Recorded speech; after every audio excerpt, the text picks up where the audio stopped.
So, you could only plow the entire field when the trees are scattered through the field. When they're planted either in a line or a semicircle, they are like a boundary of the field, so they're not part of the field. Whether you're looking from inside of that semicircle or outside, they're not part of the field, so therefore they're not scattered through the acre. So you can't plow the entire the acre. You could only do each one by hand, around each tree by hand. And the Rambam himself says in the Parsha Mishnah that Mukafas Atara doesn't mean that there's a fence, but they themselves are in the shape of a semicircle.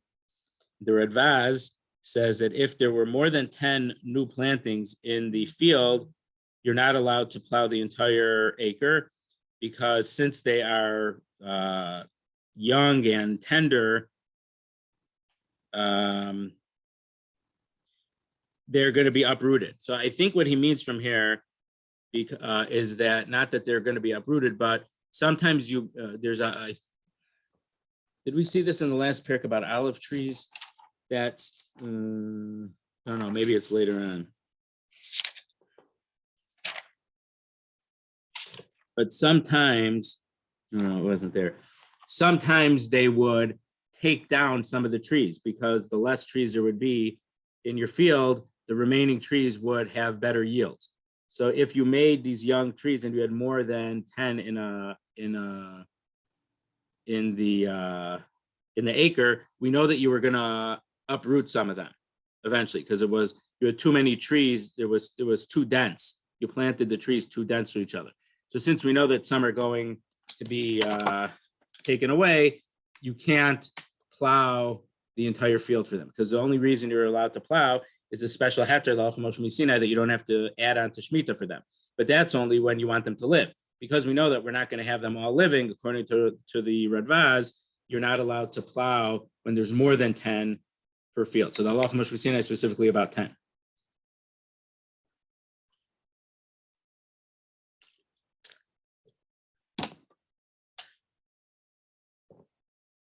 So according to the Radvaz, Rav Kook says it could be that according to the Radvaz, you're not allowed to even, rake the dirt around it, each one by hand. Because when you're allowed to do that, that's also because you don't want the tree to die. But if this tree is not going to be surviving anyway, so there may not be any heter to even do it by hand, Rav Kook is pointing out. And then the Tosas Anshe Shem says that even with the young trees, the amount of the density, how many are packed in to each other, you don't need to have only 10 per acre, which means that each of these planting would have 21 groups of 4 amos. So 21 times 4 is 84, right? Total in one direction. So according to this, even if there was more than 10 trees in an acre, as long as they're at least 4 amos, which is about 6 feet away from each other, then you're allowed to plow the whole field. So the Tosos Anshe Shem is much more lenient than the Radvaz. So then what about this thing about the squash trees? If you have squash trees with the young plantings, you can combine to 10. So the Bartanura says this is only talking with the Greek squash, which is similar, close to being a tree. Because it's close to being a tree, we can combine it with these young plantings. That when these young newly planted trees are the majority, we could say that, let's say you have 8 and 2. So the majority is Nitio, so we could say that the whole field is these newly planted trees. So you're allowed, the halacha Moshe Sinai allows us to plow the whole acre. But if there was, 6 of these squash trees and 4 Nitios, the majority are not newly planted trees. So the halacha Moshe Sinai wouldn't tell us that they add together. So when the halacha, when the Rambam, and he's quoting the Mishnah, says that the Greek, or that the squash trees combine, and the Bartanur says it's a certain type of, that's only when you have a majority of newly planted trees. It's not saying absolutely you could have a total of 10 squash plus nitios. No, it's you have a majority of netios. So you have at least 6 newly planted trees. Then if you have some squash, they could add up to 10 and allow you to plow the whole field. And from the Tosos Yantif, it appears, so it's not that the Tosos Yantif says it, but Rav Kook says it appears from the Tosos Yantif that with this species of Greek squash, so he's even more lenient. Even if you have 10 squash trees, then you could plow the whole acre because of them, as long as they're spread out. And so that's for that. So he agrees that that's halacha if you have this specific species of Greek squash trees. But if you have a majority, then you could, if you had 10 of those squash trees, you can, or plants, whatever they are, you can plow the whole acre for them. But if you have if you have 6 or more real newly planted trees, and you had a couple regular squashes, it doesn't only have to be the Greek squash, then those add up to 10. So halacha zayin, we just said, so what's a netia? If it's small, as long as it's called a newly planted tree. And Rav Kook said that the Bartanura says that's only for 1 year. Ches. So if you cut down a tree and now there's new offshoots of it. So the word chalipin, there's a halacha of chalipin that you exchange. So I mean, in modern Hebrew, if you exchange something in the store, you're lahachlif. But in regard to kinyanim, and it's actually learned out from Megillas Rus, we learned the kinyan of chalipin. Now we do many kinyanim. We do nowadays with chalipin. And so chalipin, we don't normally call it exchanging pens or exchanging handkerchiefs. The way chalipin works is that you give over, usually it's a machlokus in the Gemara. So sometimes they do it that the buyer and seller both give over, so there's no shaila. But I think it's usually I don't remember what it usually is, but you give over an object. So it has to be an object, not money, it's a machlokas if it's food, so it shouldn't be food. So a kli, a finished thing that you do things with. So that's why a pen or a handkerchief, those, or a hat, a kippah. You see my father gives a kippah sometimes.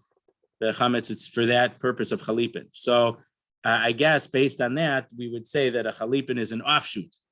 Because sometimes you cut down a tree and then from a little bit underneath it, it starts growing again. So that's what we're talking about. So if you had cut it a tefach, so it's about 4 inches or 3 inches off the ground, it's considered a tree. It's considered an offshoot of the already existing tree. But if you cut it down within a tefach of the ground, it's considered a new planting. And the reason that is significant is because if we consider it a new planting, if there's several of them, if there's enough of them in the field, you can plow. The halacha l'Moshe Sinai allows us to plow the whole field up until Rosh Hashanah of Shmitta. You don't have to add on to Shmitta from Shavuos time. So that's why this is an important halacha. Ches. So Rav Kook says, that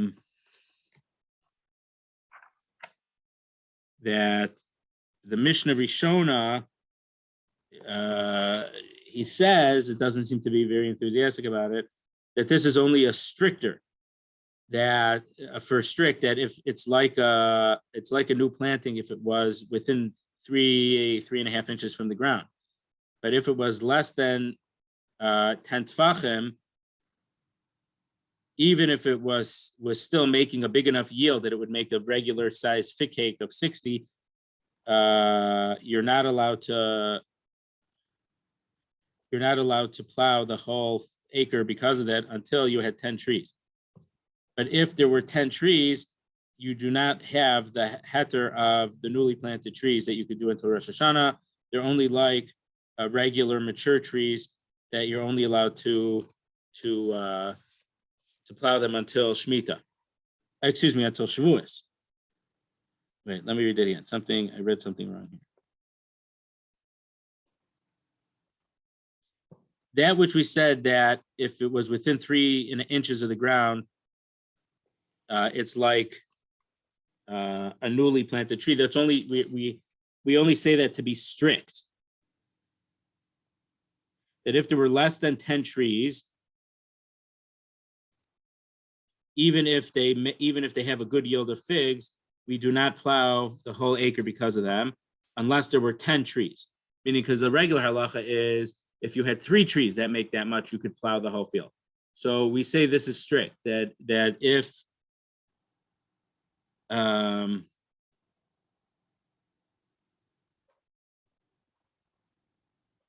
if there were 10 trees, we don't use the leniency of netios. If there were 10 trees, even though you'd cut some of them down, we only treat them as mature trees, that you're only allowed to plow until Shavuos time. Halacha tes. And all these things, Bisman HaMikdash, Kamo Shamarnu, there's only in the time of the Beis HaMikdash, as we said, about Bisman Hazeh, but nowadays, Mutarim Ba'avodos Haaretz at Rosh Hashanah, you're allowed to work the land until Rosh Hashanah of Shmitta itself.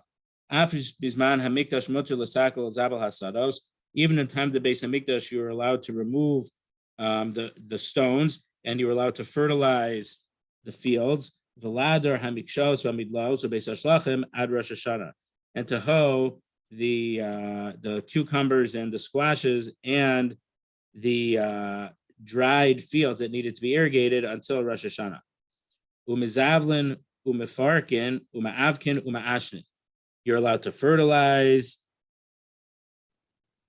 young trees and remove the dried leaves off of them, and put the dust on them and smoke them. So there's machlokas if that was to kill some of the bugs or whatever. Umakarsimin, umizardin, umafaslin. You can cut off stalks. You can cut off some of the branches and put mafasl, smelly stuff on that, I guess, to keep other types of stuff away from them. Mezamis and atios, the korchmim, with you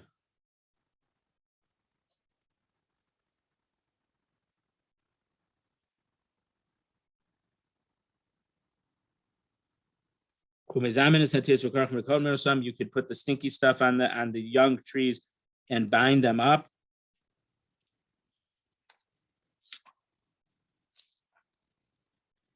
You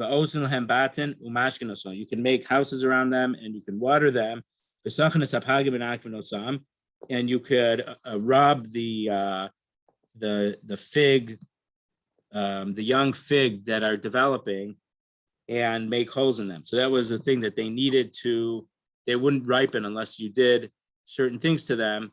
Well, it's a machlokas in the Mishnah. Some said that if that was a normal way of what you would do to the tree, you're not allowed to do that on Shmitta, because then you're doing the regular thing. So they wouldn't ripen unless you would rub them with oil and make a hole in them. So all those things, those things aren't considered real avodos, and therefore you're allowed to do them on Erev Shvi on the 6th year until Rosh Hashanah, even when the Beis HaMikdash was standing. So just about one thing here, the osin lahem batim, you make a house for them. So most opinions say, some opinions say you make something when they do construction, sometimes they put a fence around a tree, a couple feet around a tree, I guess, to make sure that they don't get injured from the construction of vehicles and stuff moving around. So according to some opinions here, in the Mishnah, you would make some type of, I forget how high, if it was 10 tvachim high, some type of little wall type thing around the tree. Somehow that was good. But some opinions say you would make some type of shade on top of the tree. Normally we plant the tree and we use the tree for shade, but here you had to put some type of, according to some opinions, this bias, these batim, where you spread something on top of it to keep the tree itself in shade a little bit. So the very interesting thing is that the Haftorah on the second day of Pesach, so in Israel they don't get to read it, but they talk about that there are people that they used to make these batim around the Asherah trees. The Asherah was an Avodah Zarah tree, and I looked up, and all the commentators, none of the commentators on that say that it's talking about a roof over the tree. That's true. There's in Ibn Ezra, I think in Micha, somewhere in the Trei Asar, Ibn Ezra says that the words that the Tanakh uses doesn't necessarily, in the way the Mishnah uses, it doesn't have to be the same thing. The phrase that he uses is Lashon Mishnah L'chod and Lashon Chachamim L'chod and Lashon Mikra L'chod. The Psukim have one, just because they use the same word doesn't mean they use it in the same way. Sometimes yes, sometimes not. But it's very interesting that not one of the commentators on Nach in Malachim Beis, I think it was, say that the bias on the Asherah was on top of the tree. But also a couple of the commentators, it was interesting. They actually said that they made a little bit of, and for the Galachim, it doesn't use that word, but for the priests of the trees or the caretakers around it, they needed to live somewhere. So these women would weave a little house near the Asherah for the people to live in. So it was, what's the word?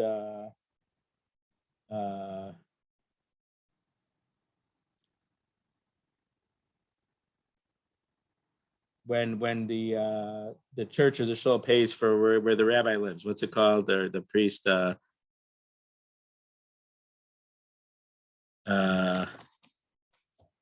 forget the word.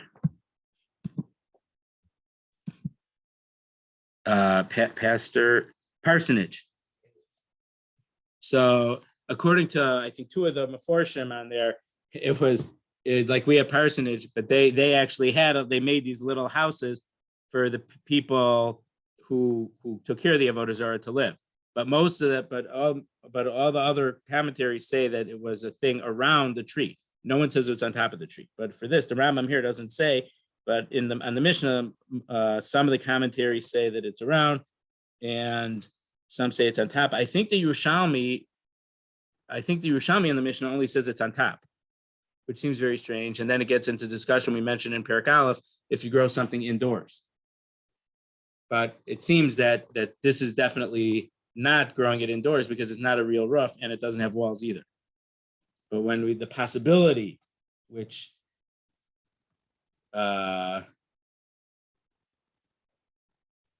we said that Rabbi Rimon was tended to be more makel because the greenhouses got too hot. Maybe that was specifically in Gaza, I don't know. But the greenhouses were too hot for the vegetables, so it wasn't necessarily better for the vegetables. So it's you could possibly be matter. I think the Pas HaShulchan was ready to be matter since Shmitta is really only midrabanan. So since there's a doubt on the derabanan nowadays, you could be mekel. Rav Elyashiv and other poskim felt that since the greenhouses are made for stuff to grow better in it, you can't say. So the problem is that the Gemara doesn't, the Yerushalmi doesn't say for sure that growing it indoors is okay. If it's indoors, it's not considered outside. So, but in Orla it talks about it, and there's there's no psak. So some are strict and say no, we can't say that that you could grow something indoors for Shmitta, and some say, well, if it's only midrabanan and there's a doubt, it's okay. But that's because there's walls and a real roof. These batim that you're making aren't real roofs, so you can't learn from this halacha that it's a heter to use greenhouses.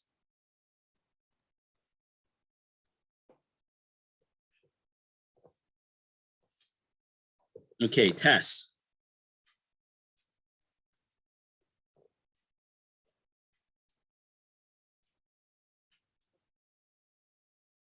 So Rav Kook quotes a Tosas Yantif that you're not allowed to take all the dead branches out of the whole field because that would be preparing the whole field.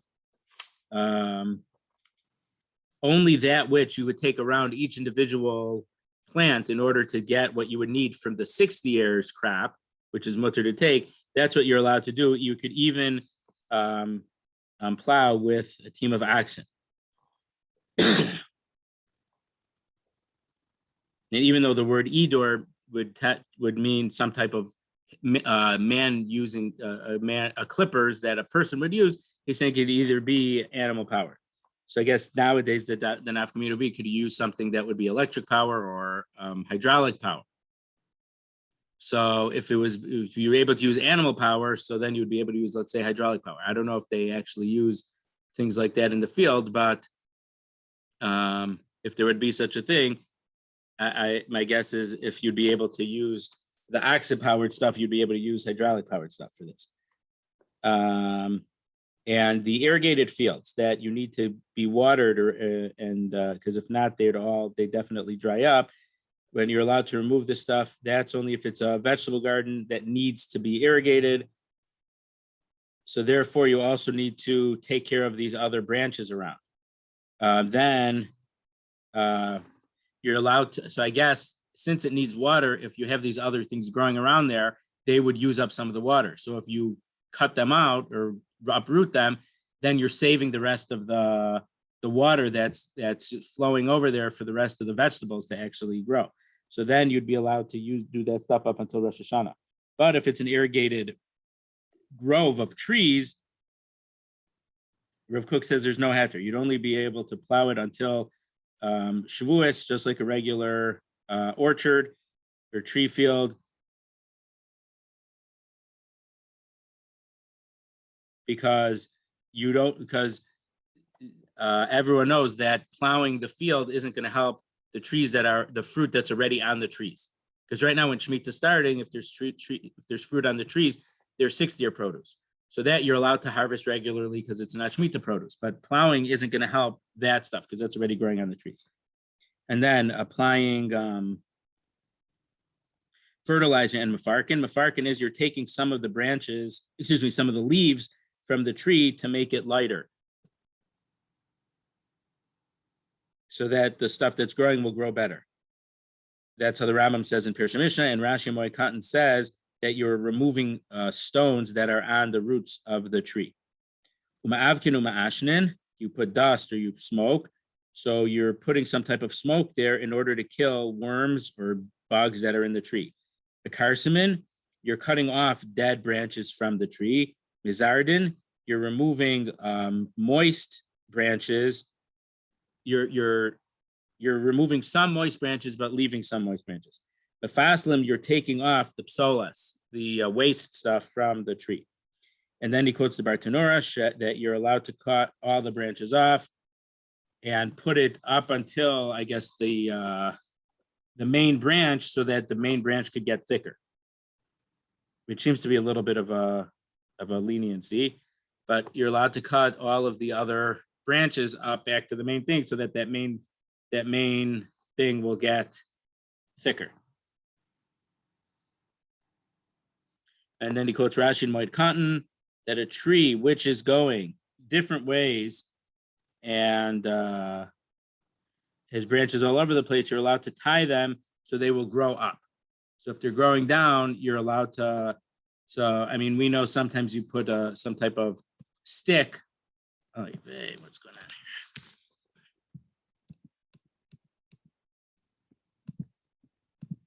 Some type of stick, and you tie it to there so it'll grow straight. Zamenis and etios, you put stinky stuff on the planting. So what exactly does this mean? So the Rash in the Mishnah says that when the bark is falling off, you put fertilizer there in order so that the tree won't die. But the Rambam, the Pirush Mishnah, says you spread something that smells bad on the tree trunk so that worms or bugs won't go there because it smells bad. Even though you're doing something on the actual body of the tree, you're allowed to do this. For korchim, you can bind it. So the Rash says you're binding some type of covering around the tree to block the sun from it, or if it's cold, it'll block the cold from it. So I don't know exactly what this is, because I mean, we know that some people with rose bushes for the winter, they cut them down and then they put some type of bucket upside down to cover it. Now, I mean, I'm no expert, but it's it's not like an animal is hibernating. They're not. They don't have hearts that are beating and blood. So I don't know exactly do that. But again, these halachas doesn't sound like you're covering the entire tree. I don't know. So the main thing is in these halachos, you're not allowed to do a regular thing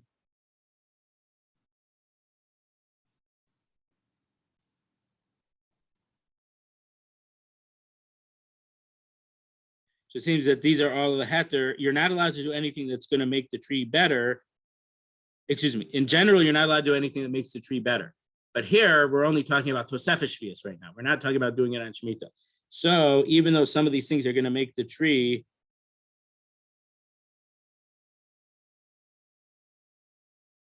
a little better, you're allowed to do it. Only for Tosefes Shvius before Rosh Hashanah. You're never allowed to do it. You wouldn't be allowed to do it on Shmita. And that was from Tosos Hashanah. What does that stand for? And that was from Tiferes Yisrael, the Yachna Boaz. But the Rambam in Pirush Mishnah says, hold on, I lost my place. That if the branches are touching the ground, meaning they're drooping down too much, you're allowed to tie them up so they go down. So the branches that are going too loud, you're allowed to bind them up. The coatman, so what does coat mean? So the Rash says you're covering the roots, meaning if the roots were exposed, you're allowed to cover them up. And the Rambam in Pirush Mishnah says you're allowed to cut the top of the branches off so that they grow more. Or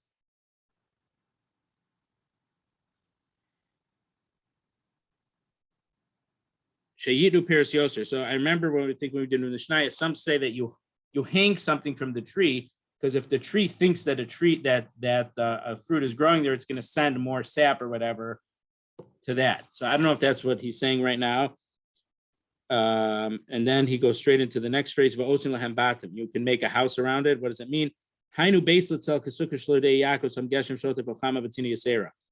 some type of covering on top of the tree so that strong rain won't harm it, or super strong sun or cold would harm it. So again, the Yerushalmi clearly says that it's on top of the tree, but the Rash says it's an amma high around it on either side, and you fill it up with dirt or sand to make the tree stronger. So according to that, the bias is a perimeter around it, and you fill it up with dirt, and it makes the tree stronger. So you could water it. So the Rambam Pirush Mishnah says you're only allowed to water it by pouring water on the tree itself, meaning on the trunk, and the water is going to drip down, but you're not allowed to water the roots the way you do it the rest of the year. That's certainly usher on Shmita, and it's even usher before Shmita in the time of Tosefes Shvius, in the time of the Beis HaMikdash. And then V'sachanas HaPagim, so the unripe dates, you're allowed to rub them with oil and pierce them. So the Ravid says that this is only true, that all these things are only good for netios, for newly planted trees. Just like we saw, the Halacha Moshe Misine allows us to plow the entire acre. That's only for its netios. So these halachas are only talking about newly planted trees also. But you're not allowed to do it for mature trees.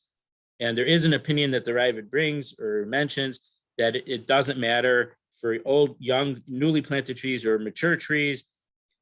This is said practically that all these, you usually do these things more in the young trees than you do with mature trees, because they need extra attention and extra work. And that which is usher on Shmita midrabanan, you're allowed to do it on Tosefes Shvius. The only thing that they forbade you to do on Tosefes Shmita was harisha, was plowing, because that's only allowed in the particular ways, depending on how many trees and the yield of those trees. Because according to that opinion, harisha is also a biblically, you're biblically not allowed to plow. But again, the Torah doesn't say you're not allowed to plow, but because it says, when the Torah says you have to rest, from the fact that if you would plow, you would violate the positive commandment. So it's important to know you wouldn't get malchus for it, you wouldn't get lashes for it, because it's not a negative commandment. But by plowing, that plowing is included in the positive commandment. So you're violating the rest of Shmita, the rest that we have to rest the land on Shmita if you would plow. That according to that opinion. So we got up to Halacha Yud, and God willing, next week we will continue.